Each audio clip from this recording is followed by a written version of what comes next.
વીરપુરથી જલારામ બાપા વિશે કરાયેલા ટિપ્પણીનો મામલો સામે આવ્યો છે। વીરપુરથી આ સમાચાર, જ્યાં જલારામ બાપા વિશે કરાયેલા ટિપ્પણીનો મુદ્દો લોકોના આક્રોશ સામે જલારામ ધામમાંથી ઉદારતાનો સંદેશ આવ્યો। વીરપુર જલારામ ધામના ગાદીપતિનો ઉદારતા ભર્યો નિર્ણય।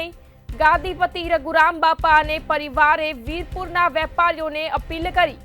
બુધવાર સવારથી વેપાર ધંધા ખોલી દેવા વેપારીઓને અપીલ કરી। જ્ઞાન પ્રકાશ સ્વામીના વિરોધમાં વીરપુર સજ્જડ બંધનું એલાન કરવામાં આવ્યું હતું। વીરપુરથી આ સમાચાર, જ્યાં જલારામ બાપા વિશે કરાયેલા ટિપ્પણીનો મુદ્દો સામે આવ્યો।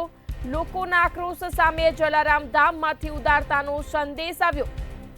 વીરપુર જલારામ ધામના ગાદીપતિનો ઉદારતા ભર્યો નિર્ણય।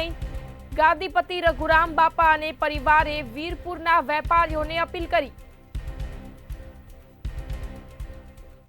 ગાદીપતિ પૂજ્ય શ્રી રઘુરામ બાપા, જલારામ બાપાના પરિવારના શ્રી ભરતભાઈ ચાંદ્રાની દ્વારા એક ઉદારતા દાખવવામાં આવી છે અને અપીલ કરવામાં આવી છે કે જલારામ બાપાના ભક્તો એમના દર્શન અને મહાપ્રસાદ રાબેતા મુજબ લઈ શકે છે, પરંતુ આવતા ભક્તોને તકલીફ ન પડે એ માટે અપીલ કરવામાં આવી છે। એટલા માટે આવતીકાલે એમની ઉદારતા અને એમની અપીલથી વીરપુરના તમામ વેપારીઓ આવતીકાલે ધંધા રોજગાર રાબેતા મુજબ કરશે।